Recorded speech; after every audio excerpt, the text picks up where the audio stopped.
We're going to talk. It's on, it's happening. This is episode 16. Conscious guys get laid more eventually. What were we going to say right before? You said we're going to talk about what? We're going to talk about conscious girls drink champagne a little bit, right? We had Alicia on last time, and they went and did a podcast. I give them shit for doing a podcast because it had been quite a while since they'd done their last one. Oh, yeah. I'm like, finally. Yeah, good. And Alicia clapped back. We do what we want, kind of. There was this, that reminds me, there was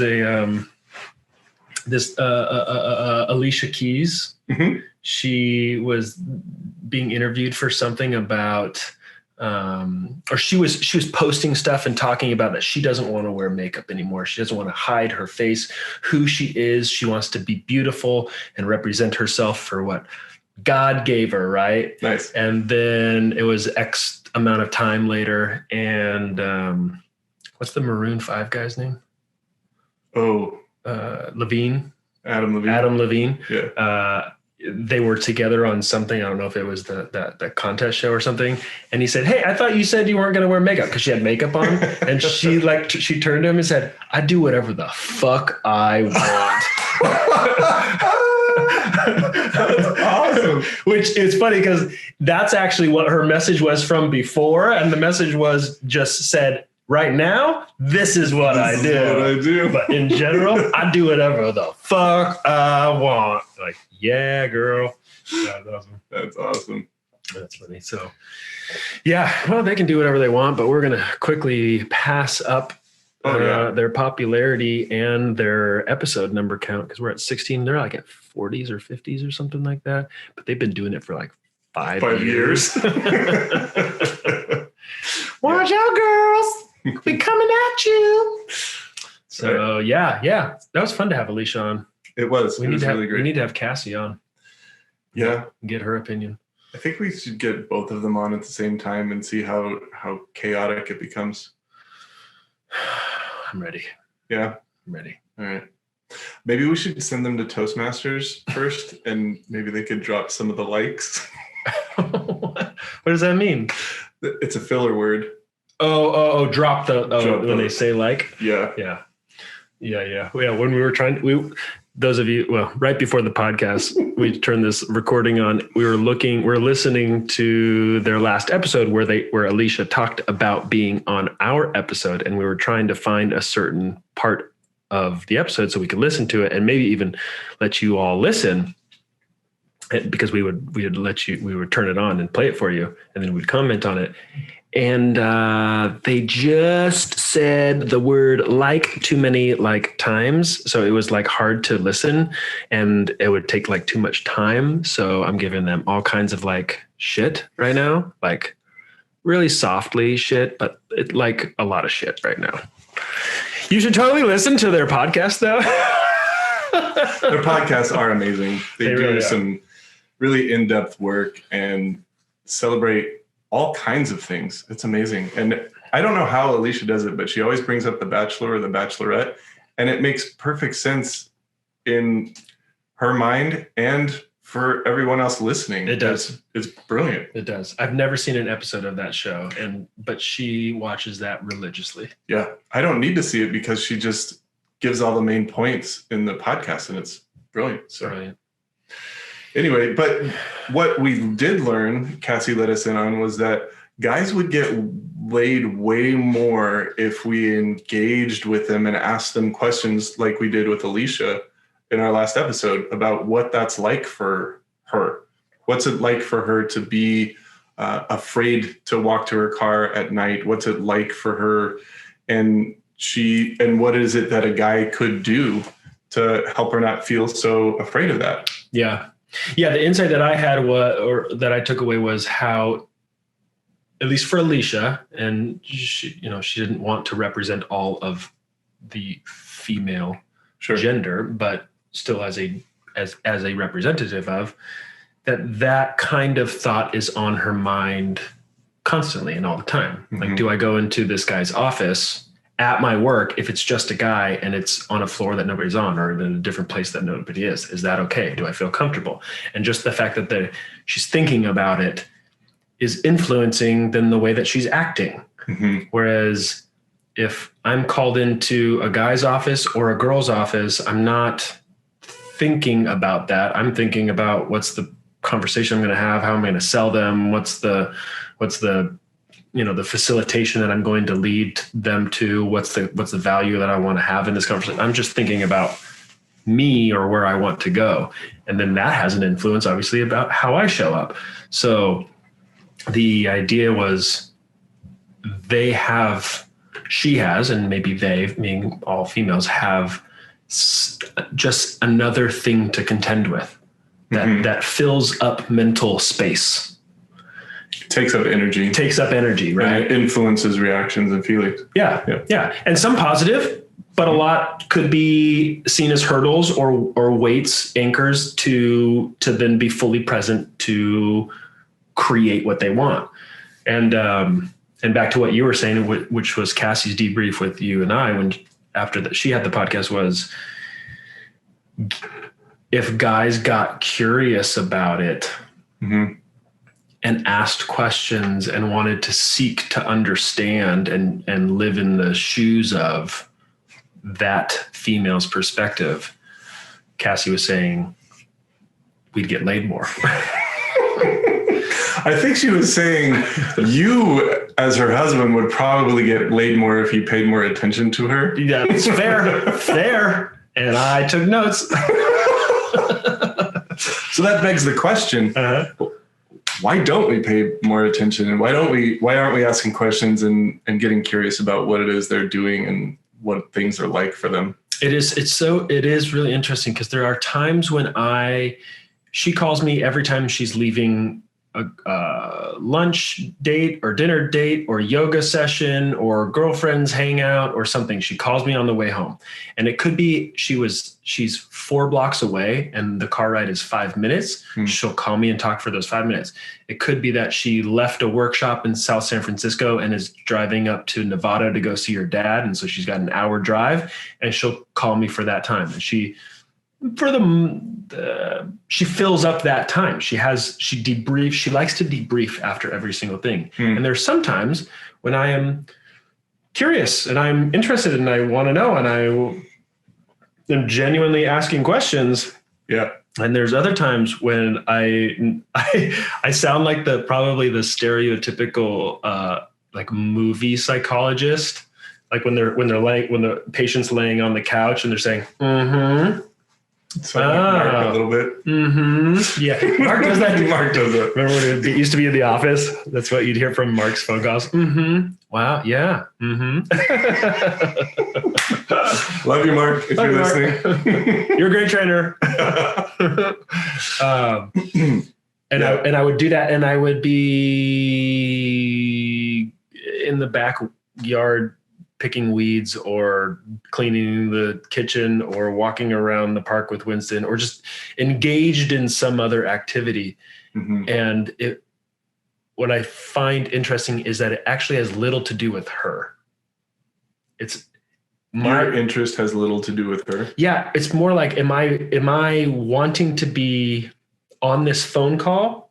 And if I am, then I'm typically engaged and I'm asking questions and we are riffing off of each other.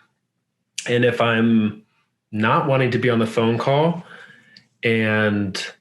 but I don't know if everybody else does, but I feel some sense of obligation to answer the phone and ask her how the yoga session was and where's she going now and what then it's a facade. It's phony. It's inauthentic. It's very inauthentic. So I think she knows that. Oh, she totally knows that. There was one time. There was one time I went to it was so funny. I felt so insecure, and I don't know why. I went to a smoke shop and I went and bought cigars. And because I was going to a bachelor party, I was like, "Oh, let's go smoke a bunch of cigars with the bachelor and this guy's going to be married." And for some reason, I was super insecure. Because I don't think the only cigars I've ever bought were like a handful of times, and they were at gas stations, like the crappy things. And this was a legit smoke shop. They had an entire room that was one of those huge humidors, like the size of this room. It's like a 400 square foot room with floor to ceiling cigars. For some reason, I felt insecure. She called when I was like getting out of the car. So I pick up, and she was out of town. So I pick up and I'm saying hi, and I'm standing in front of the door of the smoke shop, and I'm not looking at her because I'm scared about going into the place and not knowing anything about cigars and asking the person to tell me about cigars. And for some reason, I'm on the phone and thinking I should be talking with her because she's out of town. This was the only time we're going to be able to talk today, and she's got to go do XYZ afterwards. And she said, Lyndon, it was a solid 10 minutes of me bullshitting my way through a conversation, like not listening, but giving words to fill in and to solicit the next response, Active listening. Yeah. Listening. Non-active listening. And there's 10 minutes of it. And then Cassie said, Lyndon, what are you doing?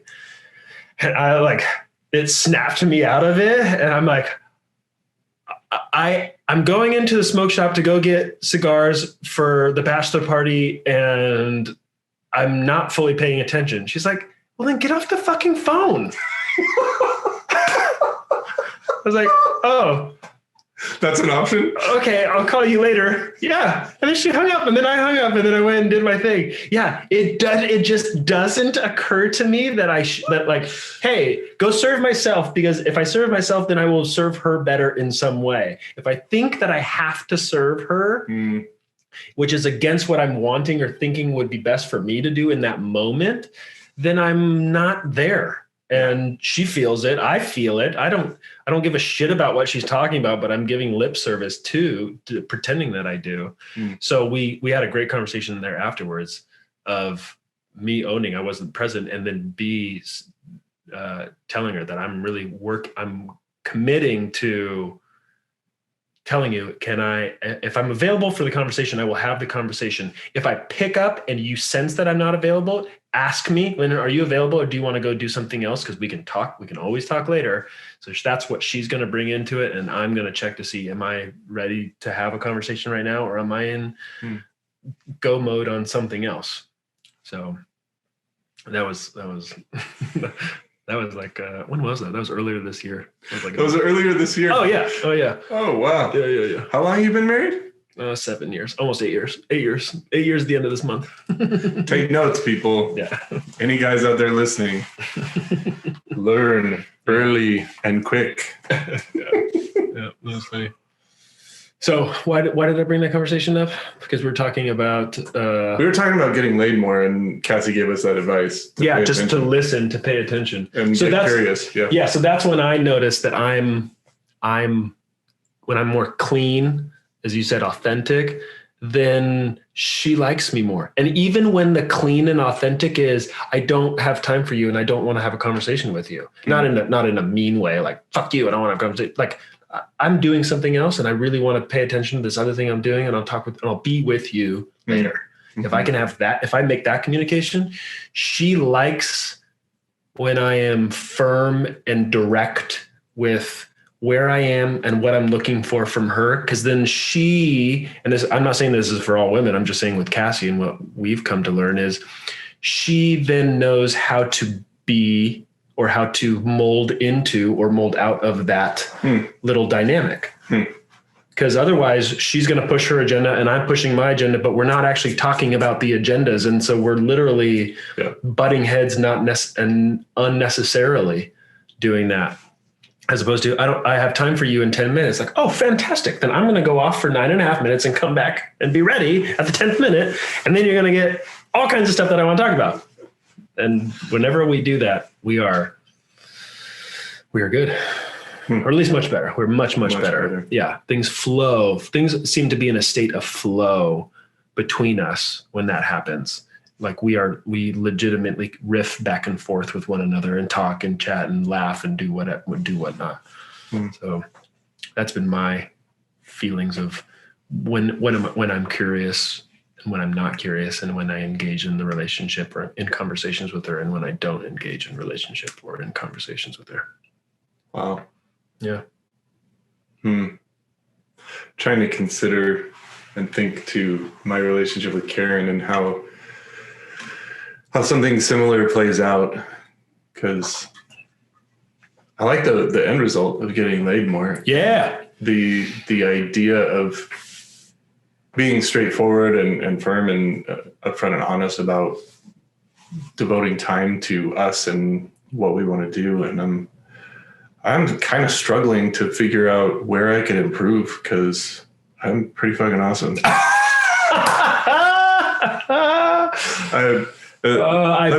bow to thee, oh master. Thou who gets laid morning, day, and night. No, that's not true either. I'm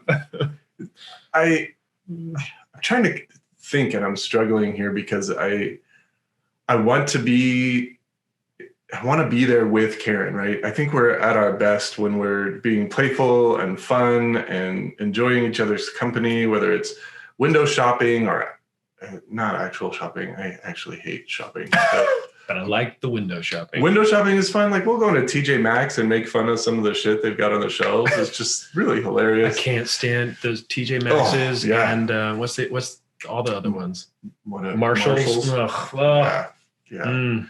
Anyway, but like we've used to go to the movies together, and then we'll make fun of the movie or laugh during the movie and enjoy each other's company afterwards and before, and eat meals together. Like, we go camping together. We have a lot of fun hiking and doing adventures. And then like at home, like over the last year and a half now, with working from home together, I'm having a real challenge being interested in hearing about her day, because I've heard her day, the entirety of it, and I don't want to hear anymore. Just from down the hall. Yeah. And I don't think she wants to talk about it. She said, I'm all talked out. I'm done. I'm like, okay. So we'll just sit on the couch. We'll read books and play video games or listen to music or listen to a story or a podcast or something, watch TV, whatever it is. And I'm like, so where do we get to connect then? Like, we have to consciously make time to do something different. Do you not feel like you're connecting when you're doing the listening to books and video games and movies and stuff? None of that is leading to sex as often as I would like. So I'm thinking there must be something else we could do together. Either that, or we're just in a slump. In a sex slump. It only lasts a week or two. What did it used to be different when she didn't work from home, and you didn't work from home? Yeah, we would call each other every night. We would connect. She would tell me about her day. I would tell her about mine. We would discuss, dream a little bit, be lovey, really miss each other. We'd text each other during the day. And then when she would get home, we would have plans. We would do things. We would go out. We would be cuddly. We would be touchy-feely. We would have sex every week. Like, it was a routine. She would be gone for 4 days. She would be home for 3 days. And these are the things that we do together. And it wasn't like we both expected it, but it just kind of naturally flowed and happened. And it was nice. Yeah. What I'm thinking about, this does not actually have to do with you, but you can see if you can make it about you, is Cassie and I do really well. I think we've talked about this in one of the earlier podcasts. We do really well when we go do our own thing. And we have very different interests. I like to mountain bike and I like to run. Right. And she likes to do yoga. She doesn't like to mountain bike. She doesn't like to run. I don't like to do yoga. I don't like some of the witchy stuff that she likes to do. And so but when she goes off and does those things and then comes back and then debriefs me about, here's what we did and here's who was there and here's how that happened and why this happened and la la la. Then there's this heightened engagement that when we come back from. And so that it's that feeling of that little bit of push pull. And what that's reminding me of is Esther Perel, who's a badass psychologist, and she does a lot of couple stuff. Is she talks about how she talks about marriage is the death of intimacy because marriage takes away the idea of risk, and risk is where there is the heightened feelings of vulnerability. And when there is heightened feelings of vulnerability, that's when you can connect and have that the intimate connection, whether that's sex or not. It's just that closeness with somebody. When there is no perceived risk, because, hey, we're married now, we're kind of in this for life, you won't leave because we are in it, then there is that lack of risk. Well, then it's kind of like going and having the same meal that you've had over and over and over and over again. It's not like it's bad, but it's not fun and different and new and tasty. It's just vanilla. It's vanilla every time. And so this is actually part of what we're doing in our couples workshops at Productive Learning, or in the next couples retreat at Productive Learning, is Cassie and I are writing that part in. Oh, you're actually a part of this. Yeah. Okay, cool. But this is actually what we're going to be talking about, is how do you create fear in your relationship? Wow.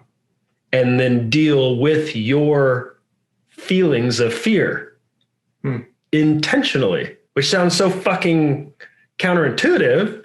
But when you understand the backstory of actually that creates that push and pull, that movement creates energy, and that energy is what creates intimacy, then you can understand as why you would need it. So that was my long-winded, not direct response to yours of, you guys were gone 4 to 5-ish days of a week. Every single week, which created risk of maybe she doesn't want to come back. Maybe she's going to the bar with some other people. Maybe you're going to do something else in her mind, right? And you're having fun with other people. And so when we get back, let's make sure that you and I are banging. Yeah. And then we're going to go apart, and the risk is going to be, is going to build and mount back up for 4 or 5 days, and then come back together. And then we're going to be banging again. And then that perceived risk is now. So going back to it, the now for the last year and a half, when you guys have both been working from home because of COVID, the risk is not, the external environment isn't creating the risk. Nice. So then how do you act? How do you create that yourself? That's great. I'm going to give that some thought, some wonderful thought, because I can see how I could bring more excitement, fear, risk, engagement in different ways that would be, try things, that'd be fun. Okay. Yeah. That's neat. Yeah. And we're going to go into it. And when is the couples retreat? October? Yes. It's a Halloween weekend. Yeah. So that's what we're going to go into in the workshop. Nice. It'll be pretty fun. Awesome. Yeah. All right. Yep. Yeah, because I do have a value around, creating safety and collaboration and getting like people going the same direction, on board and all that. And so it can be risk averse. Totally. And so that natural inclination to have Karen feel safe, feel loved, feel cared for, and that I want the same thing, that has been a primary thing. But if there's a way to involve a level of risk and fear or uncertainty and excitement that is just a little different, like, Yeah, because what's that saying? Excitement is fear with a different breath. Yeah. So it's so similar.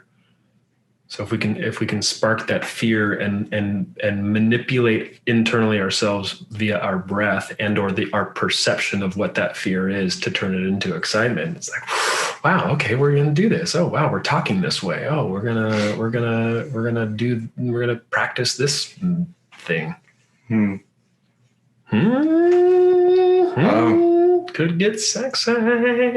It could. And, you know, that desire is definitely a primary desire for me, and doesn't always have to end up that way, but definitely more intimacy would be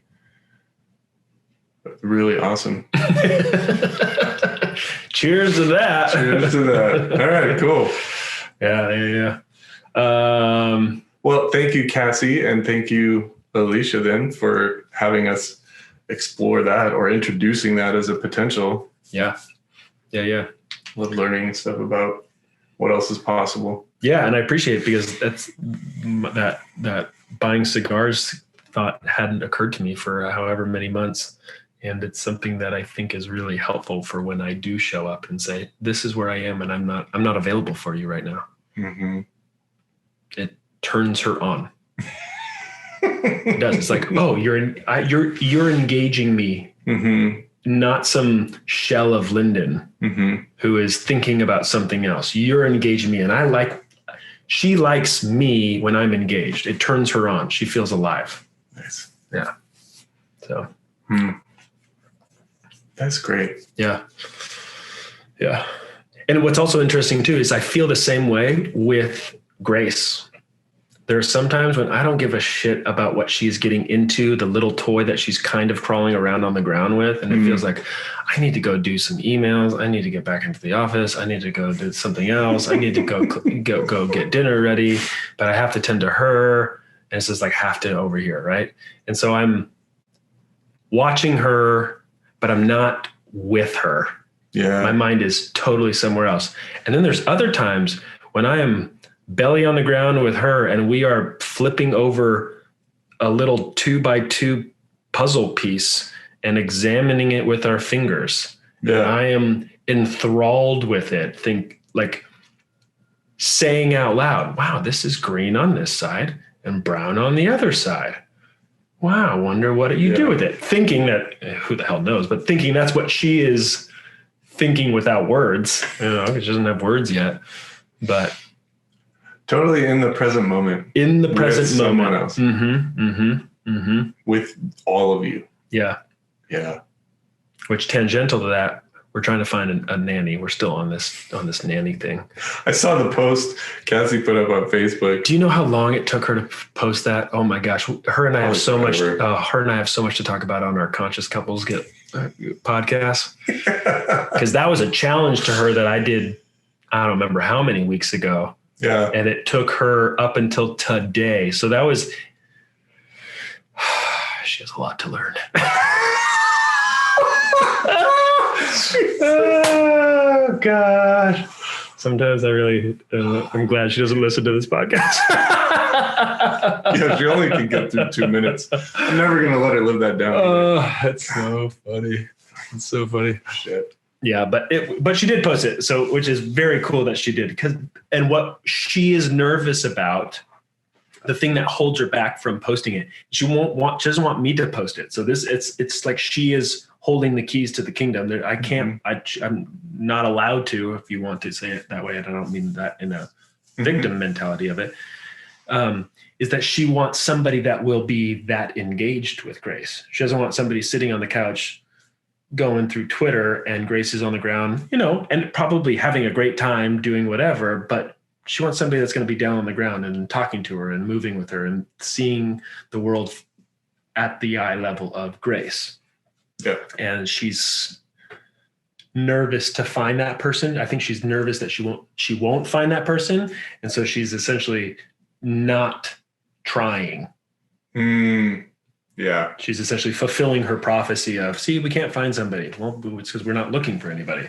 We've talked to 3 people on care.com, which is essentially a dating app, right? So you just say hello and you vibe them for 3 minutes of your little introduction hellos. And then if you don't like them, you move on.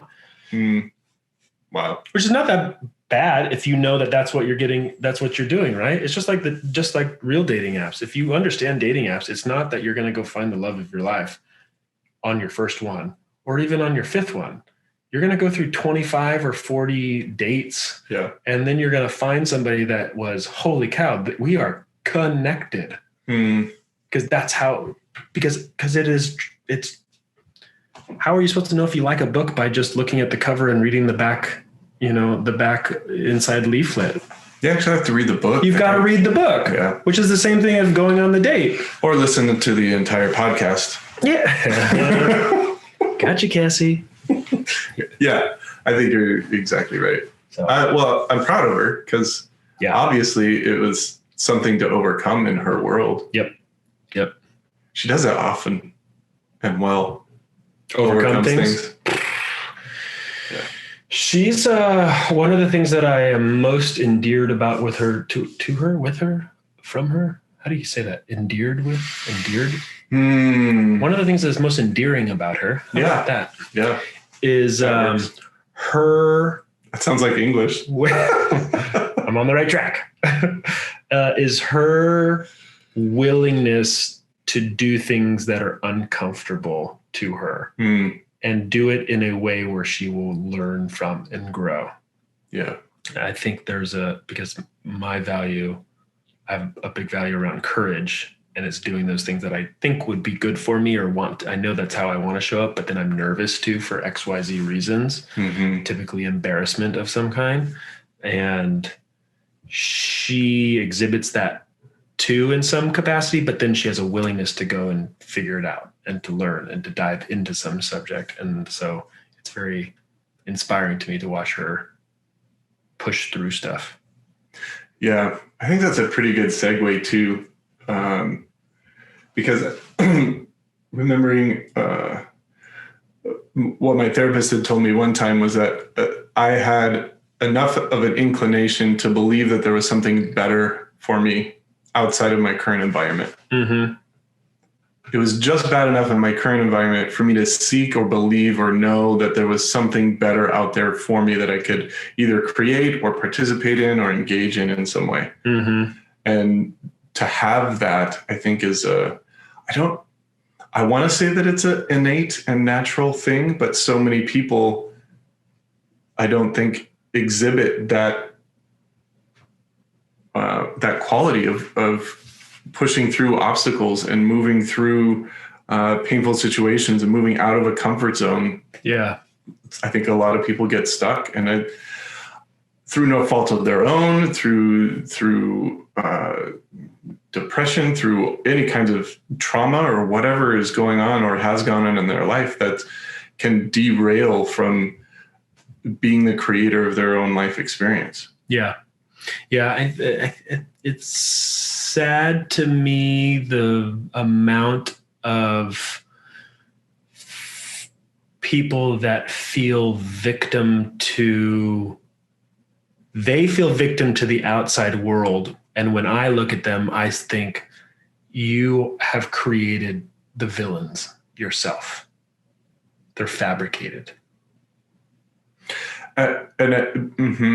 Like, for example, when I was saying, like, there's things that I want to show up and do, and I'm scared to because I'm going to look like a fool. Like, I have my board of advisor meeting tomorrow, right? And I'm going to go show them our numbers and tell them how productive learning's been doing over the last year and a half, and I'm nervous to go do it. And I have all this I'm watching my mind come up with, well, I don't have to give him that number, and I could rationalize why I don't need to give him that number. I could rationalize why this one isn't as whatever. Like, oh, I could just do a really short, abbreviated host presentation for it. They don't need to get into the details of it,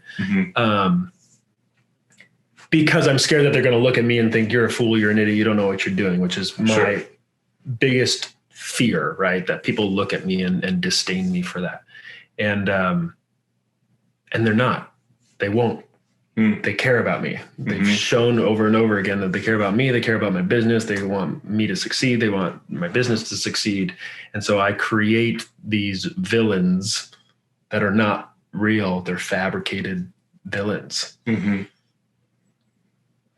Yeah. Yeah. I see that. I've experienced that. I do the same thing. Yeah. And have done the same thing.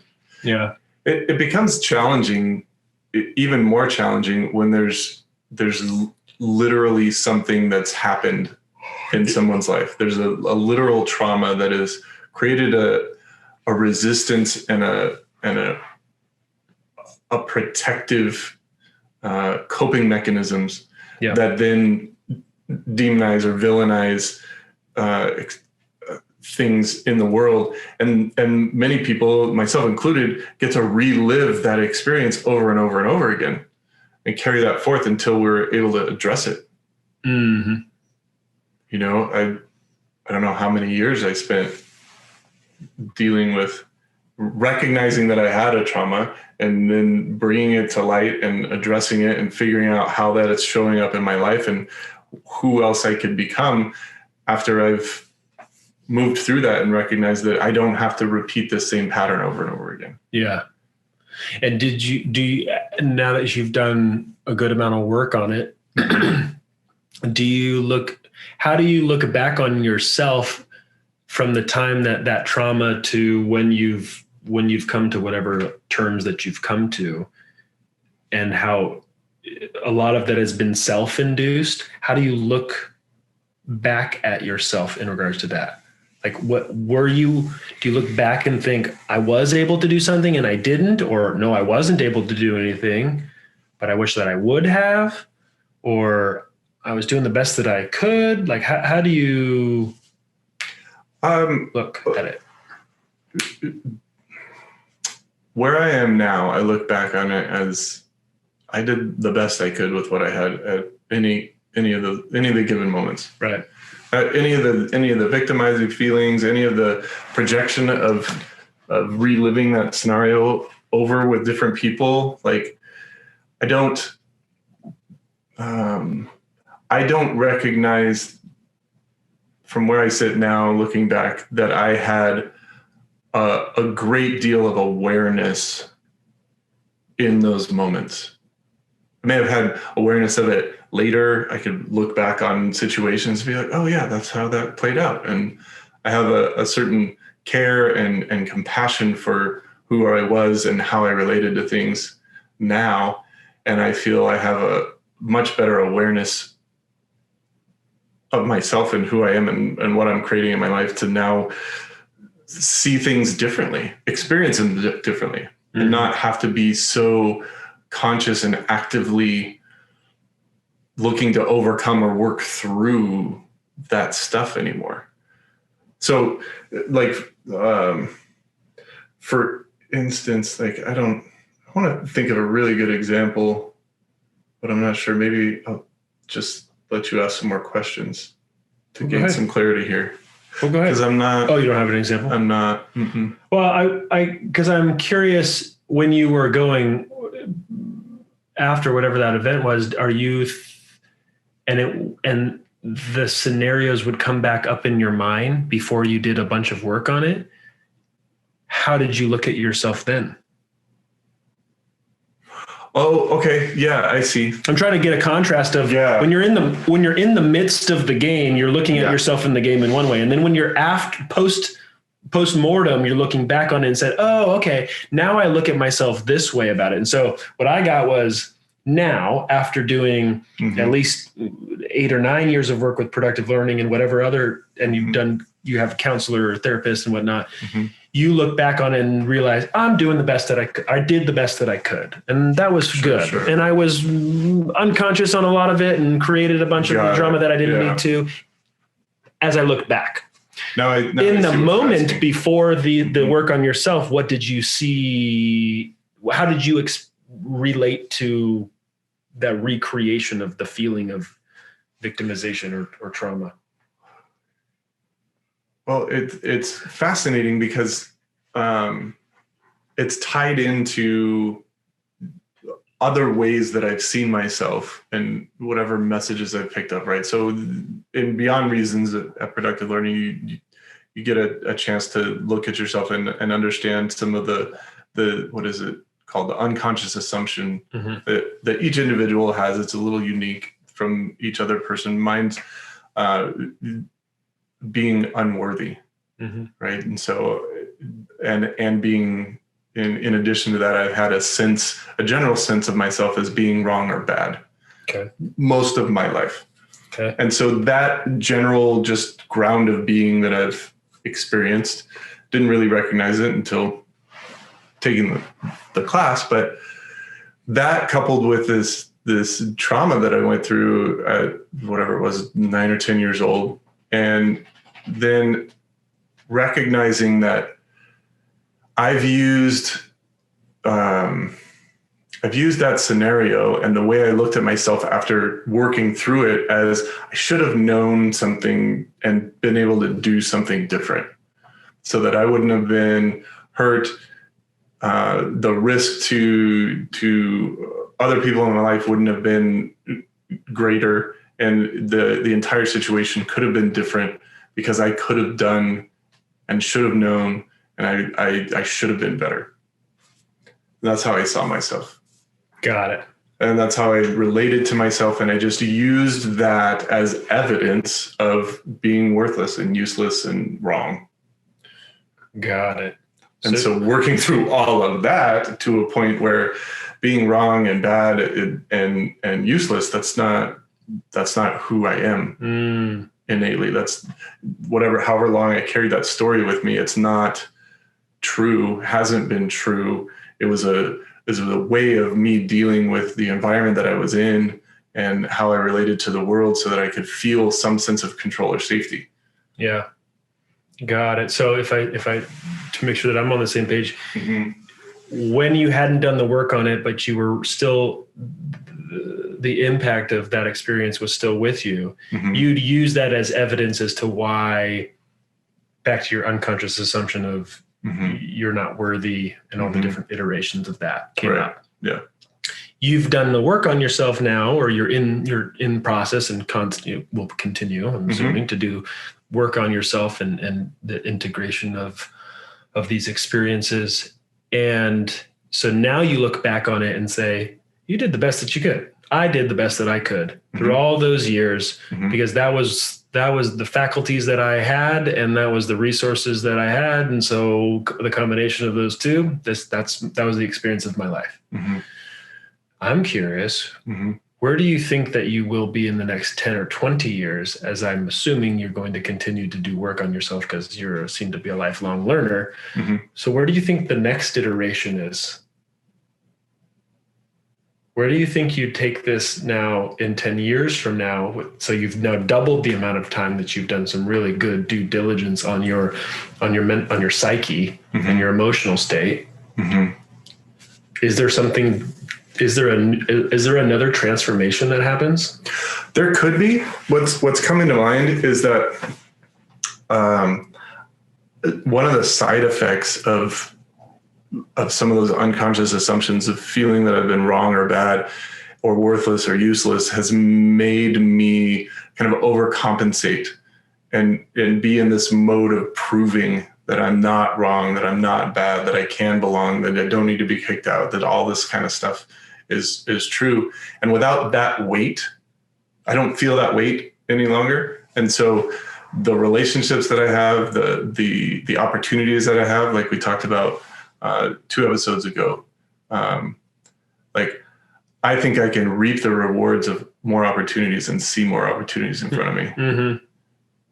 Yours and my relationship right now, like this wouldn't have been available had I been weighted down by feeling bad, wrong, or useless or worthless, right? Like that would have been a completely different story. Right. Agreed. And I find a great deal of value in our relationship. Yeah, me too.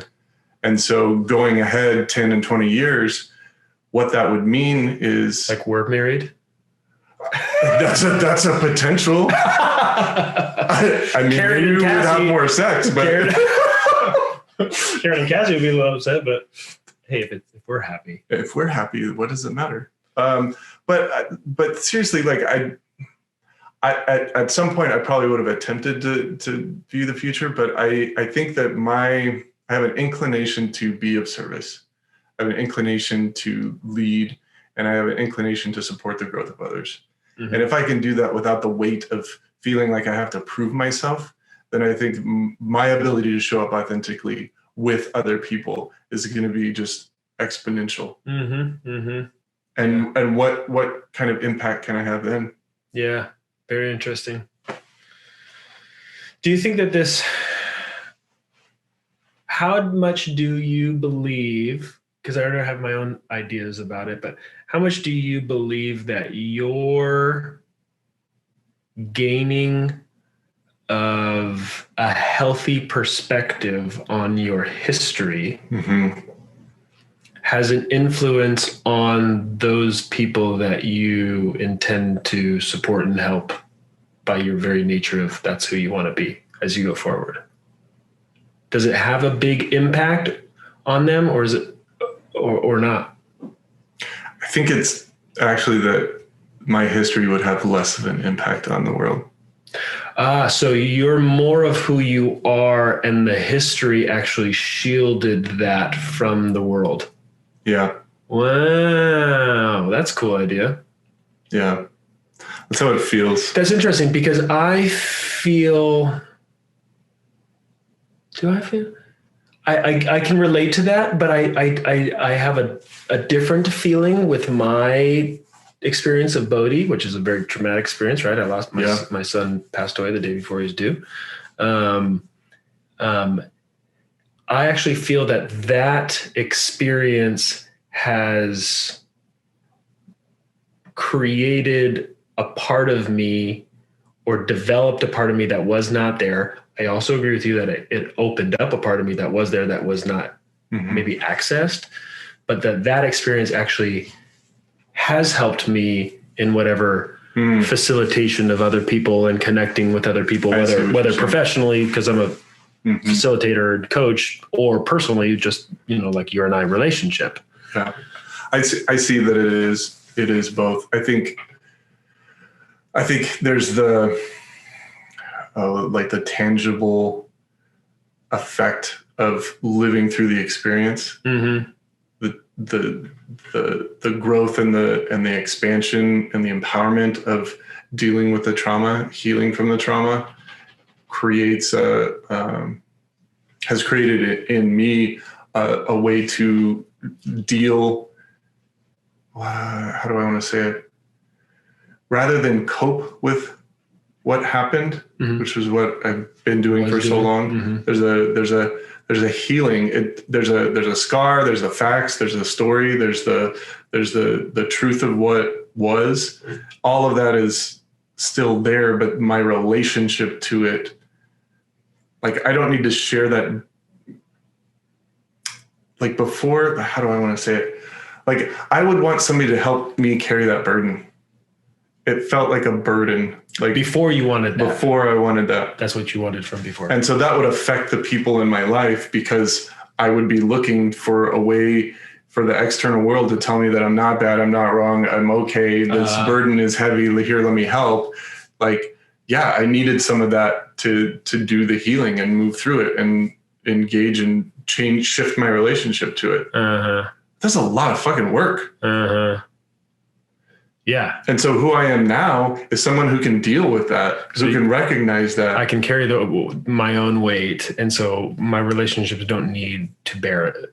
And it doesn't feel like a weight anymore. It's just something that I've been through and has helped shape who I am now. Very good.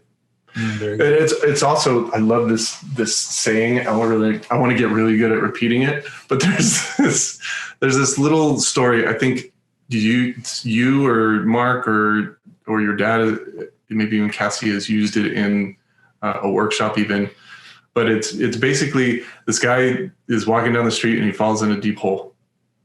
The sides are it's really dark down there. The sides are really steep. He's tried climbing out. He can't get out. He sees people walking by and everything, and he calls out and he's all, "Hey, can you help me get out of this hole?" And then, like, the doctor drops down a prescription, "Here, try this." And then somebody else says, "Here, try this," or whatever. And then, his friend walks by and he's all, "Hey man, I'm stuck in this hole. Can you help get me out of here?" His friend jumps in the hole. You've heard this, right? It's the most beautiful thing in the world. And he's all, "What the fuck did you jump down this hole? We can't get out of here." He's all, "Don't worry. I've been here before. I know how to get out." And he's just like, fuck, that's fucking great. Yeah. It is. I've been here before. I know how to get out. That's all it is. And so he's not rescuing him. He's not coaching him. He's not making him wrong for being in the hole. He's just like, I know the way out. Yeah, here, let me shine the light for you a little bit. Mm-hmm. Show you what you're not seeing. Mm-hmm. That's all. And so then with your experience, because I feel that similarly when I hear people go through upsets and turmoil and whatnot, like, dude, I've fucking been through the upset of upsets. You know, I went to the Super Bowl of upsets. Right. So, and I don't say that to them, or I don't think that in a way of like, your shit ain't anything. I say that in a way of, I can relate to it. In whatever way I can relate to you. Mm-hmm. Yeah. You've got your own story, your own experience of whatever upset you're happening, but I know what upset is like. Mm-hmm. So now I can hang with you for a moment. And if you can feel like I'm hanging with you, well, then that gives you that moment of reprieve to take a breath to say, oh, I have an ability to get out of this hole. Yeah. So I relate very much to that story. Nice. Yeah. Not really where I was planning to go, but definitely a fucking awesome conversation. Beautiful. Should we end on that high note? I think we should, dude. And we should come back to some of the stuff that we've kind of skipped over. Hey, we always got good shit. We always got next week. We do. All right. Good job. What are our people's names? We never came up with We haven't finished. We haven't come up with that. And we haven't gotten any input. So if you have some input, please. Yeah, go ahead. Email Andy at productivelearning.com as to what you all listeners would like to be called.